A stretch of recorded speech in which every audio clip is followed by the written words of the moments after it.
So we're all standing around the dinner table, and people are arguing who should sit down first, who should sit where. I'm standing behind my dad, 2 feet away, just like a number one son should, looking kind of stupid and being quiet. I got the looking stupid part down pretty good, but the keeping quiet is still a work in progress. In any case, they're going back and forth. Who should sit at the head of the table, who should sit down first and second, all this stuff. It's a ritual the Chinese people go through. China just opened its doors. It's in the 80s. My dad's invited back to China at the prestigious Tsinghua University to be some kind of a special scientist or something. And mom's with us, and he also invited his 2 kids that aren't married. That's me and my brother. I'm number one son. And to be number one son, most people think, well, you got all the perks. Everybody treats you special. You get the biggest inheritance.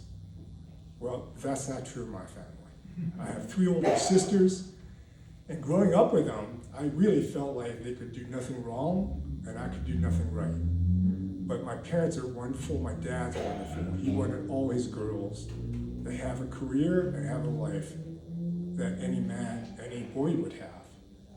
So, and it's just a kind of a aside, being the number one son, you're really a servant to your father.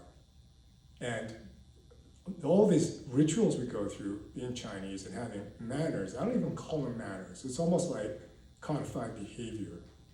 There's no, Dad, can I sit down first because I'm kind of tired? No. My job is to let them argue. We all know who's going to sit down first at the head of the table. It's Dad. But then Dad's got to be polite with his manner and say, no, you sit down. No, okay, I'm just sitting there, standing there, not sitting. Okay, just get it over with. So they finally sit down. I don't get to choose a chair. I sit wherever is left. That's fine with me. Then they go through this ritual again. You ordered the first dish. No, good. Okay, all right. I'm getting a little sick of this, but okay, I go through it all. I still just keep quiet, look stupid, all right? So we all know who's supposed to order first and second. Then the dishes show up. And they go through this again on who gets the first scoop, all right? And we all know who's getting the first scoop and who's getting the second scoop. But this time around now, after they settle that, even though we all know what the order is, it's Dad, and all the head muckety-muck and all the muckety-mucks underneath them, and they have some kind of order. So now I have something more to do than sit there looking stupid and be quiet.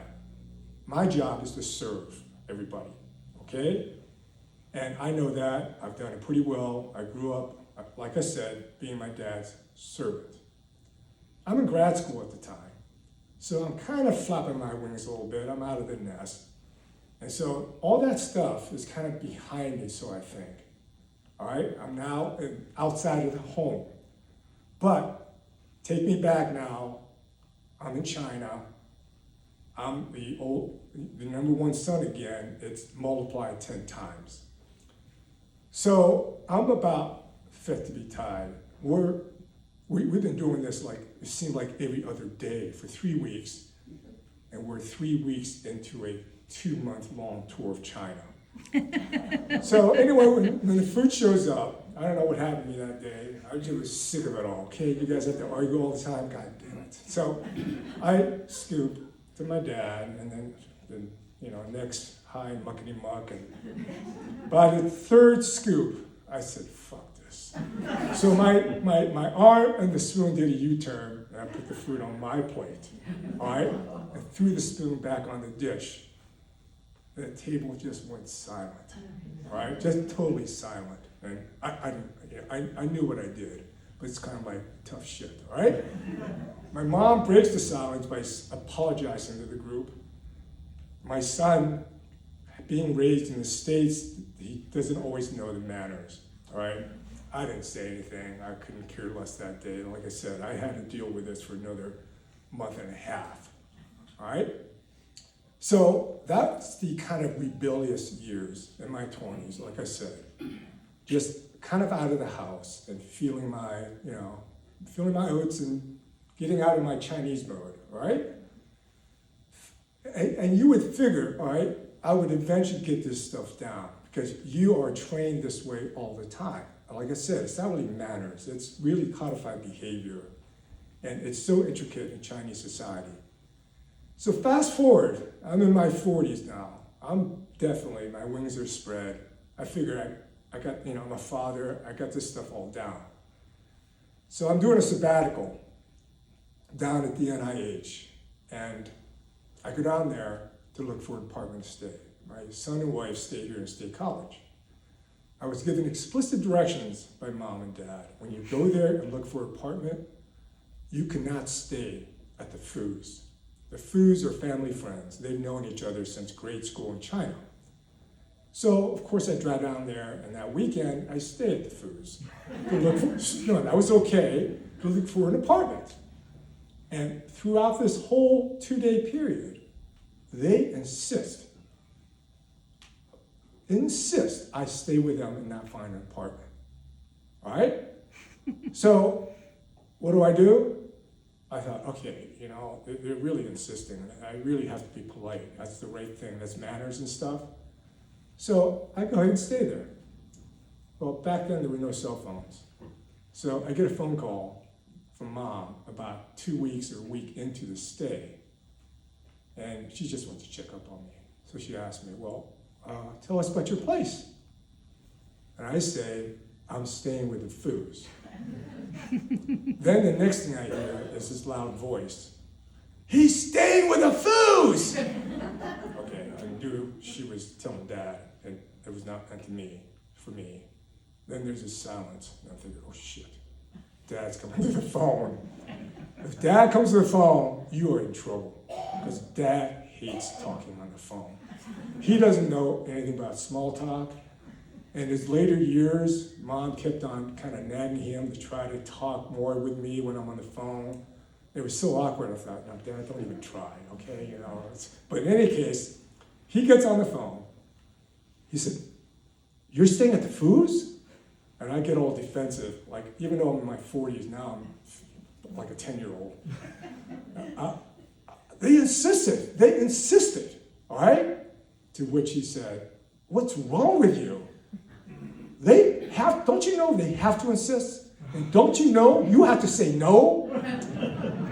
I thought I got all this down, but I just blew it big time. Even in China, when I was doing all this stuff with scooping the food in the wrong way, he didn't care.